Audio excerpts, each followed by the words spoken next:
Hello दोस्तों, राधे राधे सभी को। अगर आपने अभी तक चैनल को सब्सक्राइब नहीं किया है तो नई नई कहानियों के लिए चैनल को ज़रूर से सब्सक्राइब करें।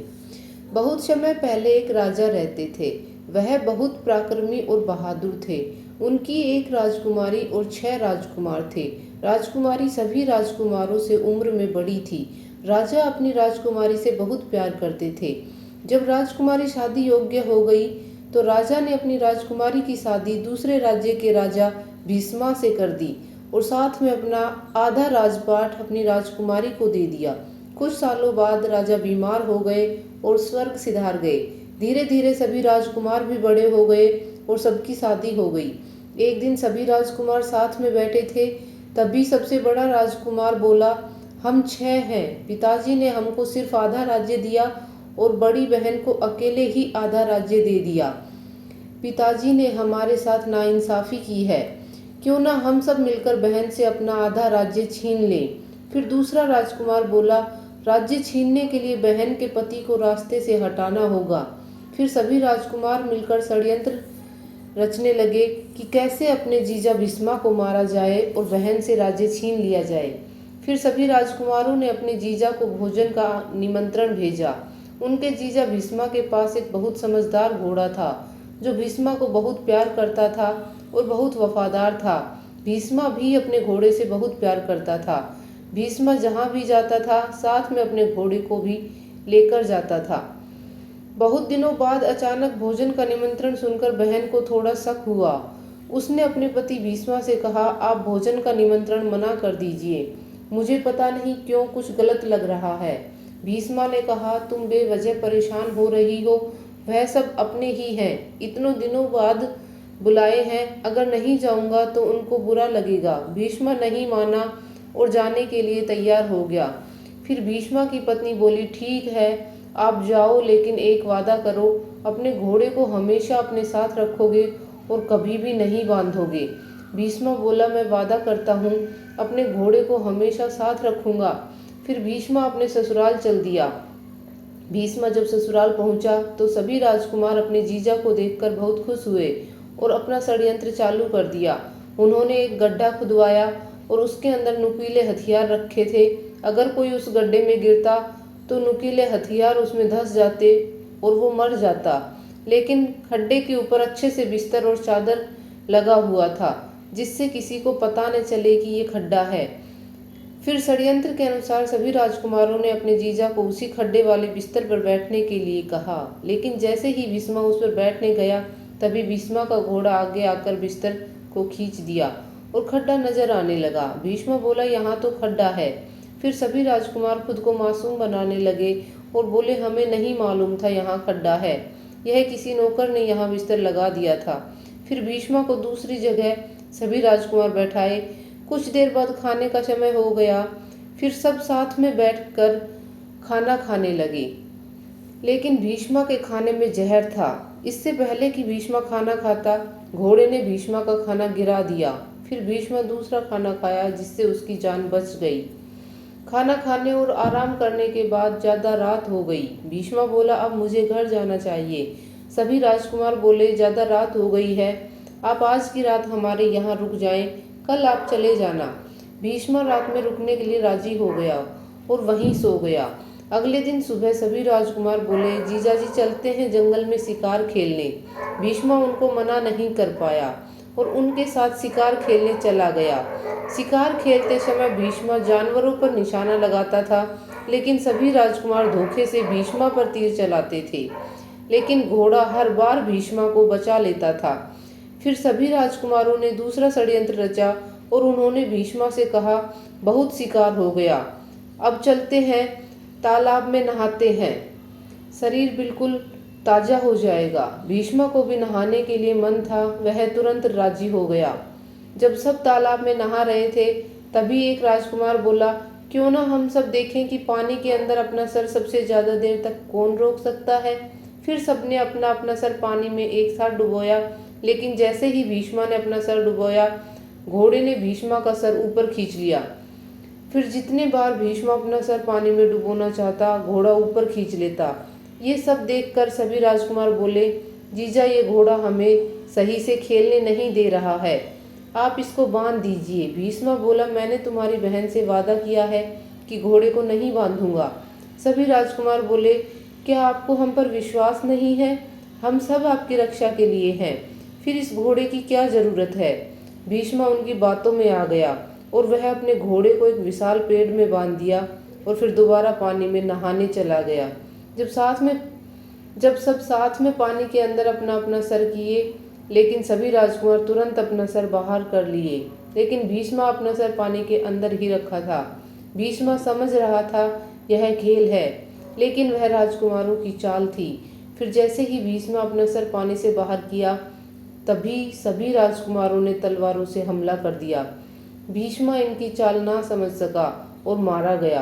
फिर राजकुमारों ने भीष्म को जंगल में दफना दिया और वापस घर चले आए। उधर भीष्म की पत्नी भीष्म का इंतजार कर रही थी। जब कई दिनों तक भीष्म घर नहीं आया तो भीष्म की पत्नी अपने मायके आई और अपने भाइयों से भीष्म के बारे में पूछी। तब सभी राजकुमारों ने झूठ बोला कि भीष्म तो अगले दिन चला गया था, वह यहाँ नहीं है। भीष्म की पत्नी रोने लगी और भीष्म को ढूंढने लगी। राजकुमारों की पत्नियां भी इस षड्यंत्र में मिली हुई थी, केवल छोटे राजकुमार की पत्नी को छोड़कर। वह शुरू से ही इस षड्यंत्र के विरोध में थी, लेकिन राजकुमारों ने उसको चुपचाप रहने के लिए कहा था, वरना उसको भी मुसीबत में डाल देंगे। भीष्म की पत्नी जब कई दिनों तक रोती रही, तब छोटे राजकुमार की पत्नी से नहीं रहा गया। उसने भीष्म की पत्नी से कहा, आप इतना रो रही हैं, जाइए थोड़ा तालाब की तरफ घूम कर आइए, आपको थोड़ी शांति मिलेगी। छोटे राजकुमार की पत्नी सीधे सीधे नहीं बता सकती थी, क्योंकि उसको अपनी भी जान का डर था। फिर भीष्म की पत्नी तालाब की तरफ घूमने चली गई। जब वह वहां पहुंची तो उसने देखा कि तालाब का पानी लाल है। वह समझ गई कि भीष्म अब इस दुनिया में नहीं है। वह वापस घर आई और अपने सभी भाइयों से झगड़ने लगी। उसने कहा, मैं समझ गई हूँ, तुम सबने मिलकर भीष्म को मारा है। सभी राजकुमारों ने अपनी बहन को पकड़ लिया और कैद कर दिया।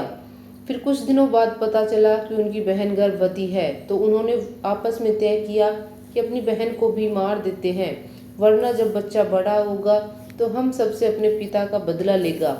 लेकिन रात में छोटे राजकुमार की पत्नी ने भीष्म की पत्नी को कैद से निकालकर भगा दिया। भीष्म की पत्नी कैद से निकलकर बहुत दूर चली गई। इधर सुबह में जब सभी राजकुमारों को पता चला कि उनकी बहन कैद में नहीं है, तो उन्होंने उसे बहुत ढूंढा, लेकिन वह नहीं मिली।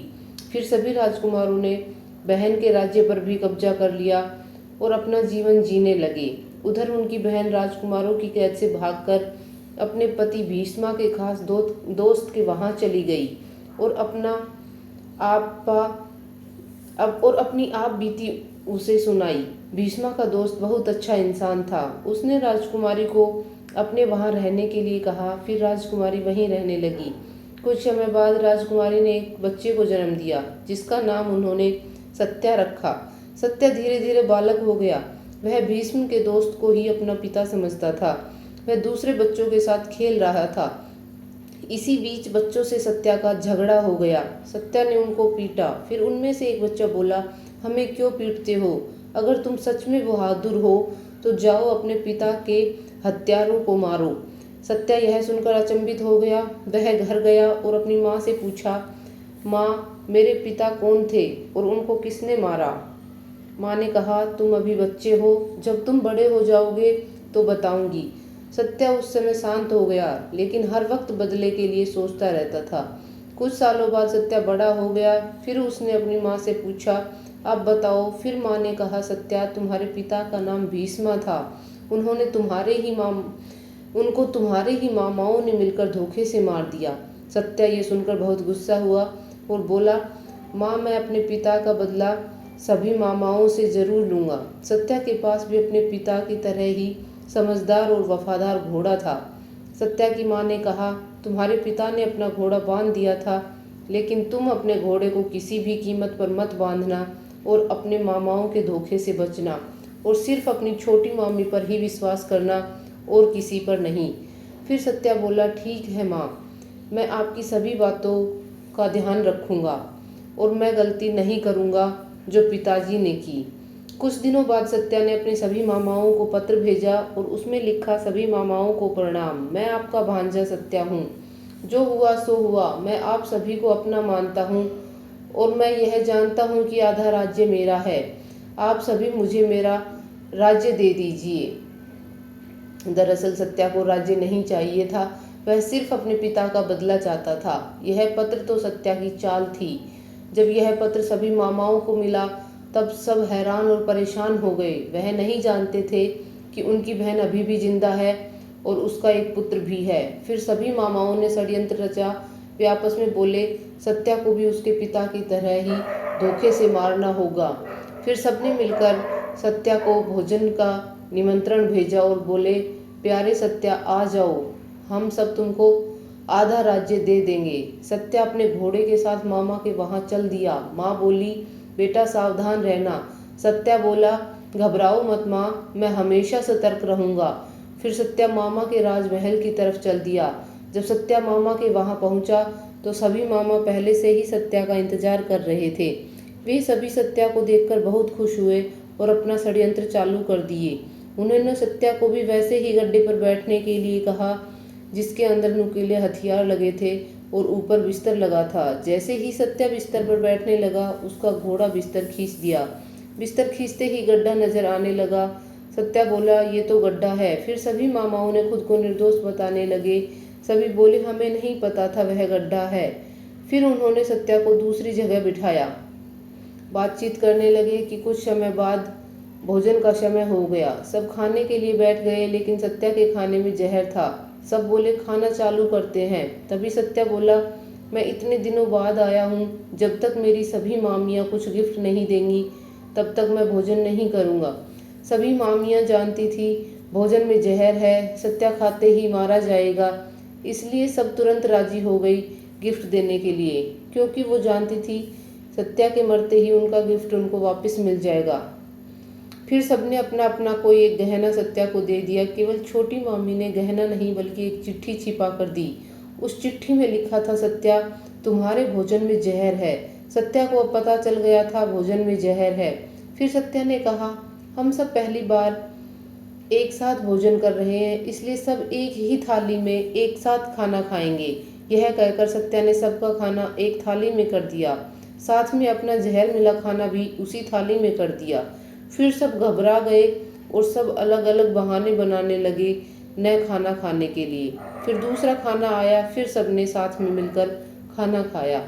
रात ज़्यादा हो गई थी, सत्या मामा के वहाँ ही सो गया। अगले दिन सभी मामा सत्या से बोले, चलो चलते हैं शिकार खेलने। सत्या बोला, ठीक है चलते हैं। फिर सब एक साथ जंगल चले गए।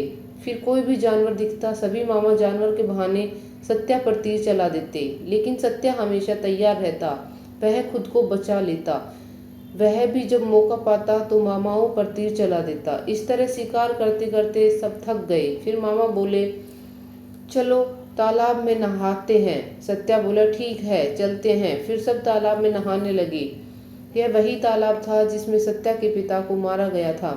नहाते नहाते जब राजकुमार पानी के अंदर गया तो सभी मामा एक साथ हमला कर दिए। सत्या भी पहले से तैयार था, वह भी अपने सभी मामाओं पर हमला कर देता है। बहुत देर तक लड़ाई होती है। सत्या ने एक एक करके सभी मामा को मार डाला और फिर अपने मामा के घर पहुंचा और अपने सभी मामियों को कैदी बनाकर जेल में डाल दिया। केवल सबसे छोटी मामी को कुछ नहीं किया। जो आधा राज्य सभी मामाओं ने छीना था वह सत्या ने ले लिया और बाकी राज्य अपनी छोटी मामी को दे दिया और फिर अपनी माँ के साथ सत्या रहने लगा। तो दोस्तों, ये थी आज की हमारी कहानी। आई होप आपको अच्छी लगी होगी। अगर आपको अच्छी लगी तो वीडियो को ज़रूर से लाइक करें और चैनल को ज़रूर से सब्सक्राइब करें। थैंक यू सो मच दोस्तों। राधे राधे।